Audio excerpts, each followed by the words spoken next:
오늘 본문 호세아서 2장 1절부터 13절까지를 저와 여러분이 번갈아 한 절씩 교독하시겠습니다. 너희 형제에게는 안미라 하고 너희 자매에게는 루하마라 하라. 너희 어머니의 논쟁하고 논쟁하라. 그는 내 아내가 아니요 나는 그의 남편이 아니라 그가 그의 얼굴에서 음란을 제하게 하고 그 이방 사이에서 음행을 제하게 하라. 그렇지 아니하면 내가 그를 벌거벗겨서 그 나던 날과 같게 할 것이요 그로 광야같이 되게 하며 마른 땅같이 되게 하여 목말라 죽게 할 것이며 내가 그의 자녀를 긍휼히 여기지 아니하리니 이는 그들이 음란한 자식들임이니라. 그들의 어머니는 음행하였고 그들을 임신했던 자는 부끄러운 일을 행하였나니 이는 그가 이르기를 나는 나를 사랑하는 자들을 따르리니 그들이 내 떡과 내 물과 내 양털과 내 삶과 내 기름과 내 술들을 내게 준다 하였습니다. 그러므로 내가 가시로 그 길을 막으며 담을 쌓아 그로 그 길을 찾지 못하게 하리니 그가 그 사랑하는 자를 따라갈지라도 미치지 못하며 그들을 찾을지라도 만나지 못할 것이라. 그제야 그가 이르기를 내가 본 남편에게로 돌아가리니 그때에 내 형편이 지금보다 나았습니다 하리라. 곡식과 새 포도주와 기름은 내가 그에게 준 것이요 그들이 바알을 위하여 쓴 은과 금도 내가 그에게 더하여 준 것이거늘 그가 알지 못하도다. 그러므로 내가 내 곡식을 그것이 익을 계절에 도로 찾으며 내가 내 새 포도주를 그것이 맞들 시기에 도로 찾으며 또 그들의 벌거벗은 몸을 가릴 내 양털과 내 삶을 빼앗으리라. 이제 내가 그 수치를 그 사랑하는 자의 눈앞에 드러내리니 그는 내 손에서 건져낼 사람이 없으리라. 내가 그의 모든 일합과 절기와 월삭과 안식일과 모든 명절을 폐하겠고 그가 전에 이르기를 이것은 나를 사랑하는 자들이 내게 준 것이라 하던 그 포도나무와 무화과 나무를 거칠게 하여 숯불이 되게 하며 들짐승에게 먹게 하리라. 함께 읽겠습니다. 그가 귀고리와 폐물로 장식하고 그가 사랑하는 자를 따라가서 나를 잊어버리고 향을 살라 바알들을 섬긴 시일대로 내가 그에게 벌을 주리라. 여호와의 말씀이니라. 기도하시겠습니다. 하나님, 우리들의 패역함과 음행함과 또 하나님의 은혜를 배은망덕함에도 불구하고 끝까지 우리를 포기하지 아니하시는 하나님의 사랑이 우리의 소망의 근거가 됨을 깨달으며 그 하나님께로 더욱 나아갈 수 있는 올 한 해가 되게 하여 주시옵소서. 모든 말씀 예수님의 이름으로 기도드립니다. 이스라엘 백성의 신앙의 뿌리는 애굽 땅에서 그들이 노예로 살고 있을 때 그들을 친히 찾아오셔서 자기 자신을 계시하신 하나님과의 결정적인 만남으로부터 시작됩니다. 거기에서부터 그들은 하나님과의 인격적인 사귐과 사랑의 관계를 누릴 수 있게 된 것이죠. 그러나 시간이 흐르게 되자 가나안 땅에 들어간 그들은 풍요를 누리고 곁에서 더불어 살아가던 가나안 민족들의 삶과 그들의 문화와 종교에 영향을 받게 됩니다. 우리 신앙인들의 삶도 이와 마찬가지인 것이죠.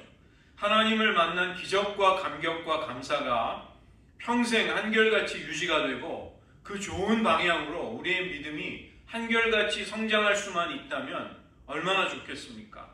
그러나 부정적인 일들, 하나님께 받은 은혜와 사랑에 배은망덕하는 일들이 우리들의 삶 속에 생기는 것입니다. 이스라엘의 경건은 어느덧 물질적이고 이기적인 성격으로 변하게 된 것이죠. 경건의 목적이 풍요의 확보에 있게 됩니다. 그들에게 하나님은 풍요와 축복의 신에 지나지 않았습니다. 풍요를 제공해 주는 신이 그들에게는 하나님이었던 것입니다. 그러나 이런 신은 나는 스스로 있는 자 아니라 에흐에 아쉐르 에흐에라고 자기 자신을 계시하시면서 이스라엘과 언약을 맺으시고 그들을 사랑하셨던 그 여호와 하나님과는 전혀 다른 신이 되어버린 것입니다. 그들은 하나님을 사랑하고 예배한다고 하지만 사실은 그들의 욕심과 자아가 만들어낸 거짓 신을 숭배하고 있었던 것이죠. 우리가 다 똑같이 하나님을 믿는 것 같지만 동일한 하나님의 성품과 속성을 마치 경험하는 것처럼 모든 신자가 동일한 경험을 하는 것처럼 보이지만 실상은 그 깊이 들어가 보면 너무나도 다르고 다양하다는 것이 더 우리들의 진실에 가까울 것입니다. 왜 우리는 계속해서 말씀을 듣고 묵상을 하고 기도를 단지 나의 요구를 하나님께 아뢰는 의사소통의 수단 정도가 아니라 하나님과의 사랑의 관계로 가꾸어 나가야 할까요? 거기에는 강력한 이유와 동기가 있는 것입니다. 인공위성을 쏘아 올리면 지상의 통제센터는 슈퍼컴퓨터를 통해서 미분과 적분을 초당 수억 회가 넘는 연산 작업으로 해내게 됩니다. 우리가 보기에는 그냥 날아가는 것 같지만 정확한 궤도에 안착할 수 있을 때까지 그렇게 많은 수정 작업을 거치면서 위치와 속도를 제어할 때 인공위성은 제대로 기능을 발휘할 수 있는 것이죠. 지구로 인공위성이 돌아올 때를 보면 더 놀랍습니다. 요즘 일론 머스크가 직경 9m, 길이 71m의 스페이스X 로켓들을 쏘아 올리는데 1단계로 분리가 되는 그 연료 로켓, 가장 큰 길이의 연료 로켓이 나중에 이 젓가락 팔처럼 수직으로 서 있는 그 분리대로 이렇게 꼿꼿이 선체로 돌아와서 정확하게 고정이 되는 그 정도로 이제 기술이 발전이 된 것이죠. 그렇게 이 로켓을 재활용할 수 있게 되자 이제 비용이 획기적으로 저렴해진 것입니다. 호세아 시대의 이스라엘 백성들은 믿음의 궤도로부터 너무나도 많이 벗어나 버린 위성들처럼 되어버린 것이죠. 하나님의 사랑과 언약으로부터 너무나 멀리 가버린 것입니다. 하나님 보시기에 그들은 로암미, 내 백성이 아니라고 탄식할 정도로 비참한 지경이었습니다. 그들의 살 길은 유일하게 다시 여호와께로 돌아가는 것 뿐이었습니다. 그러나 문제는 그들이 자기 스스로를 자기의 궤도를 수정할 수 있는 능력이 없었기 때문에 하나님은 선지자를 보내주심으로써 영적인 올바른 방향을 알려주시고 또 회개와 순종을 그들에게서 찾으셨습니다.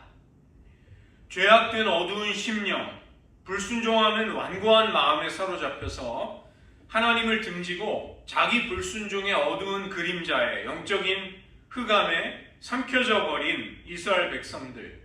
그러나 하나님은 그들을 포기하지 않으셨다는 것입니다. 하나님은 그 사랑 때문에 분노하며 심판하시지만 끝내는 버리지 아니하시고 언약에 근거한 헤세드의 사랑, 그 인애를 계속해서 허락하시는 것, 그것이 이스라엘의 소망과 회복이 된다는 것이 호세아서의 주제인 것입니다. 바로 그런 하나님의 사랑은 우리에게도 소망의 근거가 되는 것이죠. 레위기 20장 10절에 따르면 남편이 있는 여자의 음행은 사형에 해당이 됩니다. 아내 이스라엘은 죽음의 판결을 피할 수 없게 된 것입니다. 그러나 남편이시자 재판장이신 여호와, 그분은 율법에 근거해서 형을 선고하지 않으십니다. 음란을 범한 아내 이스라엘과의 결혼 관계를 청산하고자 끝내고자 하는 목적에서 소송을 하시는 것이 아니라는 것입니다. 이스라엘의 음란으로 깨어진 결혼의 관계를 광야의 신혼 때처럼 회복시키기 위해 이스라엘을 재판정으로 부르고 계시는 것입니다. 어찌 보면 이것은 본격적인 재판에 들어가기 전에 일종의 중재 과정을, 중재 재판을 하는 것과도 비슷한 것이죠. 여호와께서 남편으로, 이스라엘은 그분의 아내로 오늘 본문 속에 등장합니다. 결혼 관계는 언약의 관계를 상징하고 아내의 간음은 이스라엘에 의한 언약의 파기, 언약의 깨어짐을 뜻하고 있는 것이죠. 음란이라는 것은 우상숭배이고 음란을 즐기기 위해 고멜이 찾아가는 애인들, 그들은 가나안의 신들을 가리키는 것입니다. 오늘 본문 속에서 가장 먼저 유다와 이스라엘, 남유다와 북이스라엘의 화해를 하나님은 말씀하십니다.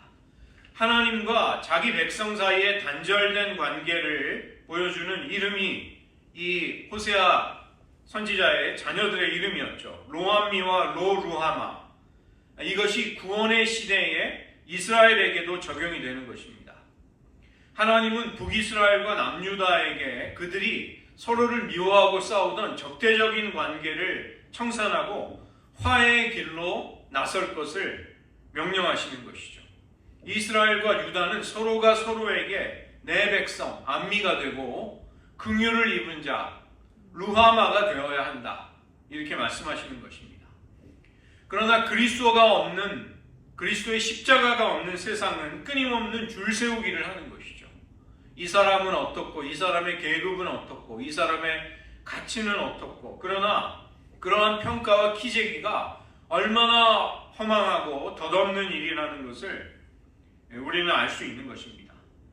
하나님은 나와 너 사이에 미움과 반목과 소외가 더 이상 없도록 그리스도의 십자가를 통해서 우리의 화평이신 그리스도가 가져오는 진정한 평화를 우리에게 허락하시기 원하시는 것이죠.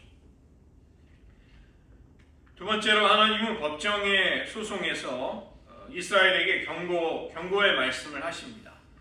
이 여자의 음행은 이혼의 충분 조건에 해당이 됩니다. 그러나 남편은 이혼을 통제하지 않고 결혼 관계가 깨졌음을 고발하고 있는 것입니다. 그는 내 아내가 아니요 나는 그의 남편이 아니라, 하나님의 이 말씀은 이혼 선언이 아니라 통상적인 결혼의 공식문, 그는 내 아내요 나는 그의 남편이다 이라는 그 결혼 공식문을 부정문으로 그것이 깨어졌음을 말씀하고 계시는 것입니다.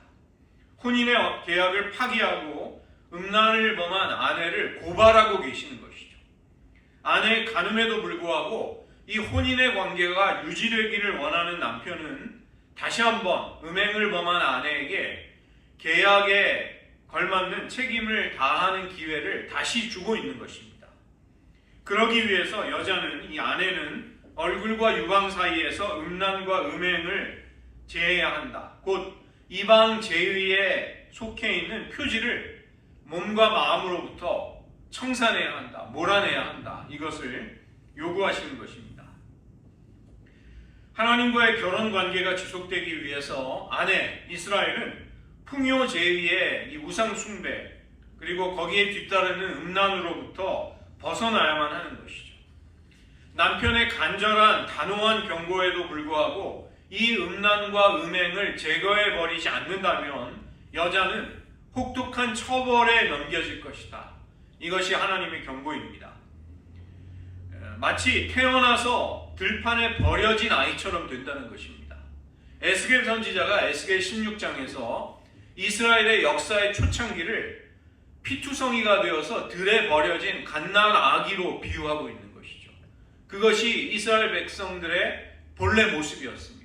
그런데 피투성이가 된 그들을 하나님이 지나가시다가 불쌍히 여기고 거두어 아름다운 처녀로 성장하였더니 자기를 사랑으로 돌봐준 여호와를 배반하는 것이 그 에스겔 선지자의 고발이었던 것이죠.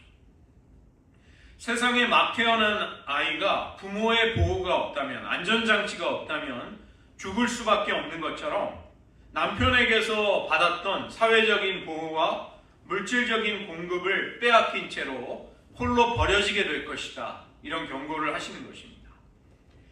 이런 여호와의 긍휼을 빼앗긴 이스라엘은 죽음에 넘겨지는 것이죠.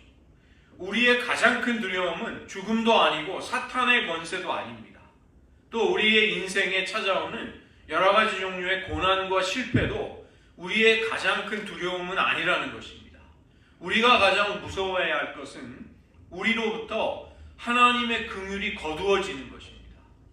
하나님의 은총이 끊어지는 것이 우리가 가장 무서워해야 할 일인 것이죠. 비옥하던 가나안 땅이 황폐해지자 광야처럼 식물이 자랄 수 없는 메마른 땅이 되어버립니다. 이스라엘이 음란을 떠나지 않고 계속해서 우상들과 그들이 사랑하는 애인들과 놀아난다면 하나님은 농사를 지을 수 없도록 가나안 땅을 파괴해서 황무지로 만들 것이다. 이것을 경고하는 것입니다. 세 번째로 하나님은 이스라엘의 음행 그 아래 담겨있는 동기에 대해서 말씀하시는 것이죠. 5절을 보시면 나를 사랑하는 자들이 나옵니다. 가나안 사람들이 풍요와 다산의 제의를 주관하는 신으로 바알신을 섬겼는데 이스라엘 사람들도 안타깝지만 바알들을 사랑했다는 것입니다. 이스라엘이 애인들을 왜 쫓아갔는가? 거기에는 이유가 있었다는 것이죠. 그 애인들이 나에게 먹을 것과 입을 것과 마실 것을 준다고 믿었다는 것입니다.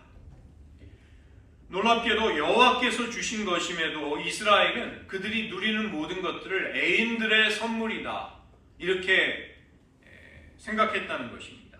땅의 결실과 축복은 여호와의 선물이 아니라 우리가 사랑했던 바알, 그들과의 음란한 우상숭배의 제의를 통해서 우리에게 찾아온 축복이었다. 그런 생각을 했다는 것이죠. 떡과 물은 생존에 필요한 음식이고 양털과 삼, 아마 이것은 겨울옷과 여름옷을 짓는 옷의 재료입니다. 그리고 기름은 음식만이 아니라 화장품과 의약품으로도 사용이 됐고 술이라는 것은 포도주와 독주를 가리키는 것이죠. 이 모든 것들을 하나님이 공급해 주셨음에도 그들은 우리를 사랑하는 바알들이 우리에게 준 것이라고 믿었다는 것입니다. 이 때문에 하나님은 그들이 우상들에게로, 음란한 아내가 애인들에게로 가는 길을 막으십니다. 하나님은 음란을 치유하기 위해 이스라엘을 징벌하기로 작정하십니다. 이번에 그분은 여자가 애인들을 찾아가지 못하도록 가시와 담으로 그들이 가는 길을 막아 방해하신다고 말씀하는 것입니다. 땅이 아예 폐허가 됨으로써 바알 제위, 바알 숭배가 이루어지는 장소가 없어지게 만드실 것입니다. 풍요를 바라보면서 열심히 바알들을 숭배했던 결과가 참혹할 정도로 모든 거주지와 경작지가 파괴되고 황폐하게 되는 것뿐임을 똑똑히 알려주신다는 것입니다. 황폐해져가는 땅을 바라보면서 도와달라고 애인들을 찾지만 누구도 이스라엘을 도와주지 않을 것입니다. 여자가 아무리 수치를 당해도 나서주지 않는다는 것입니다. 음란을 즐기고 음행을 저지를 때는 함께 했지만 이제는 여자만 절망 가운데 홀로 남겨지게 된다는 것이죠. 이 여자, 음행한 아내는 더 이상 애인들을 찾을 수 없다는 사실을 아주 절망적으로 인식한 후에라야 처음 남편에게로 돌아가게 된다는 것입니다. 그래서 여호와께로 돌아가려는 이스라엘의 의도, 이것은 다분히 현실적이고 계산적인 것이죠. 남편과 함께 살았을 때 그때의 형편이 지금보다 좋았음을 깨닫고 돌아간다는 것입니다. 즉 풍요와 번영이 박탈당하자 그것이 본 남편에게로 돌아가는 1차적인 동기가 된다는 것이죠. 우리도 우리 스스로를 상당히 괜찮고 교양 있는 사람으로, 그래도 지각도 있고 믿음도 있는 사람들로 평가를 하기가 쉽습니다. 그러나 우리의 수준도 딱 이 수준입니다. 하나님을 스스로 사랑하면서 찾는 사람이 없는 것입니다. 하나님께로 돌아가는 것이 그렇게 하지 않는 것보다 더 낫고 유리하구나. 이것이 내 살 길이구나. 이것을 깨달을 때 우리는 겨우 움직이는 사람들이라는 것이죠. 아버지 집의 풍요를 돼지들과 함께 쥐엄 열매를 먹다가 그것마저도 모자라게 되자 깨닫는 둘째 아들의 모습, 그것이 바로 우리들의 모습이기도 한 것입니다. 그러나 이렇게 해서라도 본 남편에게로, 여호와께로 돌아갈 수만 있다면 그것이 우리가 살 길이고 은혜를 받는 길이 된다는 것입니다. 다섯 번째로 호세아 선지자는 누가 그 풍요를 주관하는가에 대해 말씀하는 것이죠. 땅의 결실이 여호와의 축복임에도 불구하고 이스라엘은 이를 깨닫지 못하고 우상 숭배의 결과로 돌리고 있었습니다. 곡식과 새 포도주와 기름이라는 것은 가나안 땅에서 생산이 되는 기본적인 농작물들입니다. 땅의 모든 소출을 대표하는 표현인 것이죠. 이스라엘은 여호와께서 이에 또 더하여 주신 은과 금, 이 귀중한 것들을 땅의 풍요를 주관한다고 믿는 우상들을 치장하는 데에 사용한 것입니다. 바알을 위해서 은과 금까지 썼다는 것은 이스라엘이 얼마나 무지하고 배은망덕하는가를 신랄하게 비난하고 고발하는 표현인 것입니다.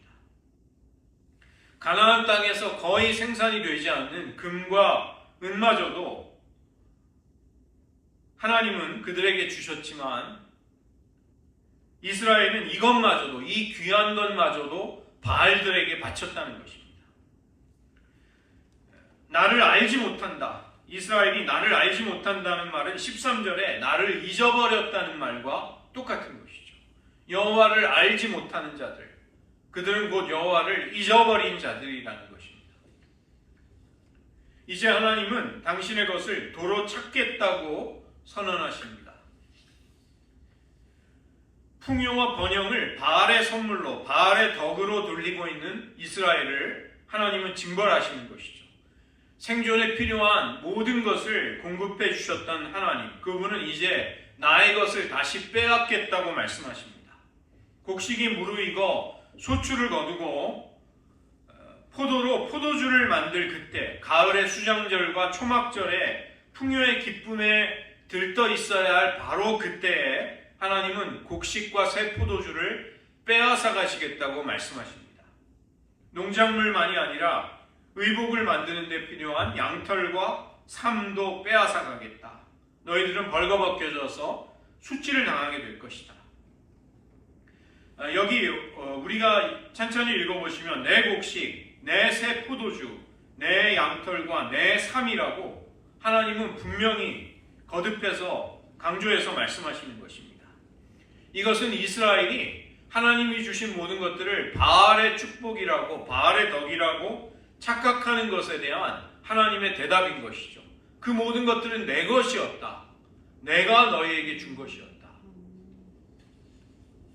이스라엘은 모든 것을 빼앗기고 나서야 땅의 소산의 진정한 주인이 하나님이셨음을 비로소 깨닫게 되는 것이죠. 남편이 음행한 아내를 발가벗겨 간음을 즐긴 애인들의 눈앞에서 수치를 드러낼 때 한때 함께 즐거움을 누렸던 애인들은 바라만 보게 된다는 것입니다. 여호와께서 이스라엘을 헐벗게 만들어 징계하실 때 이스라엘이 애써 사랑하며 쫓아다녔던 바알들, 이방 신들의 무능함이 놀랍게도 드러나게 되는 것이죠. 마지막으로 하나님은 무엇을 봉응하실지를 말씀하십니다. 땅의 모든 소산을 빼앗기기에 일상적인 삶뿐만이 아니라 그들의 우상 숭배의 제의, 거짓된 예배도 파국을 맞게 되는 것이죠. 땅이 결실을 맺지 못하기 때문에 절기가 돌아와도 축제를 즐길 수가 없게 되는 것입니다. 드릴 수 있는 제물조차 없기 때문에 어떤 제사도 불가능해지는 것이죠. 모든 명절이 폐하여지자 즐거움이 사라져버리는 것입니다. 연례적인 해마다 돌아오는 순례 축제, 매월의 첫날인 초하룻날, 안식일, 모든 절기가 끝장나 버리는 것입니다. 우상 숭배에 빠진 이스라엘에게 임하는 징계의 형벌은 삶의 토대가 뿌리채 뽑히는 파국, 그것이 될 것이다. 너희들이 해왔던 일상의 축복이자 리듬으로 누려왔던 모든 것들이 끝나게 될 것이다. 하나님께서는 포도나무와 무화과 나무가 자라던 과수원을 숲풀로 만들어서 들짐승들의 차지가 되게 할 것이다.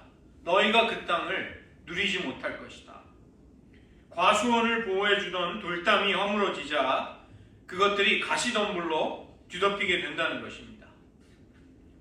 바알 숭배가 포도나무와 무화과 나무에 풍성한 결실을 가져다 주는 것이 아니라 온 땅의 황폐함을 초래한다는 것을 똑똑히 보여주겠다고 말씀하시는 것이죠. 이스라엘이 그동안 절기와 월삭과 안식일에 여호와께 예배를 드렸다고 주장하지만 그것은 여호와의 이름으로 바알에게 드리는 거짓된 예배였다는 것입니다. 이런 이스라엘의 혼합주의, 우상 숭배에 대해서 하나님은 엄청난 징벌을 가지고 응답하겠다고 말씀하시는 것입니다. 13절에 귀고리와 폐물이 나오는데 이것은 우상 제의에 사용이 되는 부적처럼 주술적인 기능을 가지는 장신구들입니다. 그냥 몸을 아름답게 꾸미는 것이 아니라 우상 숭배에 사용되는 것이죠. 그래서 이런 종류의 귀고리와 폐물을 몸에 찬다는 것은 몸을 아름답게 꾸미는 것이 아니라 우상 숭배를 여전히 계속한다는 것을 말하는 것이죠. 이제 그 모든 것들이 그치게 될 것이다. 오늘 말씀 속의 하나님은 포기를 모르는 사랑의 하나님이십니다. 호세아서는 이처럼 하나님을 떠나 우상을 섬기는 이스라엘을 끝까지 설득하고 돌이키시는 하나님의 사랑을 우리에게 보여주고 있는 것이죠. 그러면 이스라엘은 이 하나님의 말씀에 좀 순종하고 돌아오면 좋을 텐데 끝까지 이들은 하나님의 사랑을 외면하고 있습니다. 이스라엘은 도저히 하나님의 아내로 받아들일 수 없을 만큼 음란했고 음행을 저질렀지만 남편 하나님은 다시 한번 창기의 삶을 청산한다면 너를 받아주겠다고 말씀하시는 것이죠. 그러나 바알을 떠나지 않으면 수치를 당하게 하실 것이다. 이것을 호세아는 말씀하고 있는 것입니다. 광야와 마른 땅에 목말라 죽게 하실 것이고 참된 번영이 바알이 아닌 여호와께로부터 나오는 것을 똑똑히 깨닫게 만들 것이다. 하나님은 이처럼 하나님을 버린 음란한 길에서 우리가 돌아오기를 바라고 계시는 것이죠. 그 때문에 이혼을 통보하고 이혼을 선언하는 대신에 3번에 걸쳐서 이스라엘의 배반을, 음행을 고발하고 계시는 것입니다.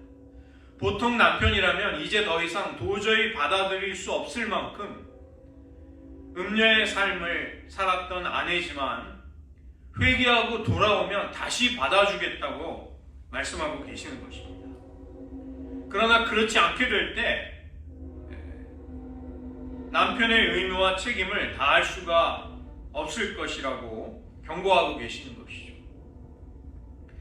우리의 변절을 참지 못하시는 하나님, 이 동일하신 하나님이 우리와 우리 시대 교회를 보시면서 어떤 생각을 하실까를 우리가 떠올려 본다면 두려운 마음이 생기지 않을 수 없습니다. 한국의 정치적인 상황이 정말 암울하고 엉망진창일 때 우리는 그 이면의 것을 볼 수 있어야 합니다. 한국 교회가 하나님을 향해 과연 순전한 한 마음을 품고 하나님을 사랑하고 있는가? 그 관계에 충실하고 있는가?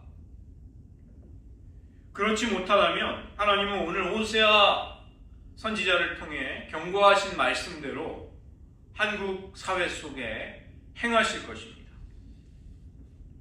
하나님이 내리시는 온갖 고통과 고난과 심판은 우리를 뒤흔들어 일깨우심으로써 우상 숭배와 혼합주의와 세속에 대한 집착으로부터 우리를 끊어내기 위해서, 우리를 분리시키기 위해서 하나님이 역사하시는 방법들 가운데 하나일 수 있다는 것입니다. 반면에 이스라엘은 남편이 아닌 애인에게서, 하나님이 아닌 바알들에게서 풍요를 구하고 있는 것이죠. 하지만 그들의 음란을 차단하고 결혼이 파국으로 가는 것을 막기 위해서 하나님은 친히 가시와 담으로 그들의 길을 막아버리겠다고 말씀하시는 것입니다. 이제 이스라엘이 열심히 쫓아가지만 미치지 못하고 애써 찾아보지만 그들이 사랑하는 대상들을 찾을 수 없을 것이다. 그렇게 해서라도 하나님은 본 남편이신 자기에게로 돌아오기를 원하시는 것이죠. 이 사랑을 우리가 깨달았다면 우리 역시 현재 우리의 삶, 신앙으로부터 무언가가 달라지지 않으면 안 된다는 절박함을 느껴야 할 것입니다. 마침내 이스라엘의 고백이 7절에서 나오고 있습니다. 내가 본 남편에게로 돌아가리라. 먹을 것과 입을 것과 사치품을 제공해주겠다는 바알들의 말을 믿고서 이스라엘은 심지어 소극적으로 앉아서 기다리는 정도가 아니라 아예 적극적으로 내가 내 사랑하는 자들을 찾아 나서겠다. 적극적으로 찾아갔던 이스라엘의 죄를 선지자는 고발하고 있는 것입니다. 그러나 그 음란으로 향하는 길을 막고 담을 쌓아서 따라가도 못 만나고 찾아도 찾을 수 없게 할 것이다. 그렇게 해서라도 본 남편인 나에게로 돌아오게 하겠다. 이것은 우리를 절대 포기하지 않으시겠다는 하나님의 마음이 담겨 있는 것입니다. 선지자는 이스라엘의 배은 망덕을 책망하고 있습니다. 땅의 결실은 하나님의 선물이 아니라 바알이 베풀어준 축복의 대가였다고 그들은 여기고 있는 것이죠. 이에 대해서 하나님은 그들에게 주신 것을 도로 찾겠다고 하십니다. 일상과 우상 숭배와 모든 즐거움이, 삶의 터전이 전부 황폐하게 될 것입니다. 그것을 통해서 이스라엘의 우매함과 그들이 의지하던 바알의 무능함이 폭로된다는 것이죠. 구하기만 하면 주시는 하나님이 아니라 우리가 청종하지 않을 때 주신 것마저도 빼앗으실 수 있는 하나님, 우리는 그 하나님도 묵상하고 생각할 수 있어야 할 것입니다. 이스라엘은 하나님께서 선물로 주신 땅의 부여함과 경제적인 번영, 그리고 모든 안정과 평안을 바알에게 바친 예배와 제의의 제사의 대가로 여겼습니다. 하나님은 그것을 빼앗으심으로써 원주인이, 원소유주가 누구인지를 알게 하신다는 것이죠. 바알 숭배의 온상이 되었던 절기들을 폐하시고 하나님을 떠나 그들이 음행을 저지른 그 날수만큼 수치를 당하게 할 것이다. 그렇게 해서라도 너희들을 돌아오게 하겠다. 우리는 그런 하나님이 우리를 포기하지 않으신다는 것을 깨달으면서 그 하나님을 더욱 사랑할 수 있게 되시기를 주님의 이름으로 축원드립니다. 오늘 말씀을 의지하며 저희들 함께 합심해서 기도하겠습니다. 5절, 나는 나를 사랑하는 자들을 따르겠다. 하나님이 어떠한 분이신지, 그분이 우리를 위해 행하신 위대한 일들과 그분의 풍성하고 자비로운 성품이 무엇인지를 알지 못한다면 우리도 이런 고백을 한다는 것입니다. 나는 내가 사랑하는 자들을 따라야겠다. 엉뚱한 대상이 우리를 사랑해 준다고 착각하면서 우리는 완전히 그릇된 방향으로 방황하게 될 것입니다. 그 때문에 우리는 무엇보다 여호와를 알아야 하는 것이죠. 피상적으로 아는 것으로는 소용이 없는 것입니다. 그분과의 인격적인 사귐과 사랑의 관계 속에서 하나님을 깊이 알아야 하는 것입니다. 이것이 가장 중요하고 절박하고 시급한 우리 신앙의 본질입니다. 새해를 맞아 우리가 올 한 해에도 추구해야 할 가장 으뜸 가는 신앙의 과제, 그것은 하나님을 아는 것입니다. 7절을 보시면 내가 본 남편에게로 돌아가리라. 우리는 하나님께로 돌아가야 하겠습니다. 아무리 음란하고 무지하고 방황하고 엉뚱한 대상들을 사랑하며 쫓았을지라도 하나님은 이혼을 선언하는 대신에 우리를 향해 죄악을 고발하시고 끝내 돌이키지 않을 때 어떤 일이 생길까를 경고해주고 계십니다. 우리를 포기하지 아니하시는 하나님의 사랑에 응답하며 언제든 하나님께로 돌아갈 수 있게 하옵소서. 하나님은 때로 가시로 길을 막고 포도원의 돌담이 무너져버린 폐허와 잔해들을 가지고 담을 쌓아서 우리가 그동안 의지하고 사랑하던 것들로 되돌아가지 않도록 우리의 길을 막으시기도 하는 분이십니다. 우리의 삶에 위기와 고통과 어려움이 찾아올 때 그것을 단지 부정적이고 나쁜 일을 만났다로만 생각하지 말자는 것입니다. 그러한 일들 가운데 담겨있는 하나님의 마음과 하나님의 신호와 사인이 무엇인지를 오늘 호세아 선지자의 말씀을 통해서 깨달을 수 있는 우리 모두가 되게 하옵소서. 이 시간 잠시 우리를 끝까지 포기하지 아니하시는 하나님의 사랑 앞에 서겠노라고 고백하는 믿음의 기도, 여러분의 신앙 고백으로 함께 드리시겠습니다.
호세아 선지자를 통해 음행을 저지른 여느 남편이라면, 보통의 사람이라면 다시 용납할 수 없는 그런 아내를 다시 사랑으로 돌이켜 그 결혼과 언약의 관계를 회복하기를 원하시는 하나님의 사랑이 얼마나 깊고 절절한지를 우리는 말씀 속에 깨닫게 됩니다.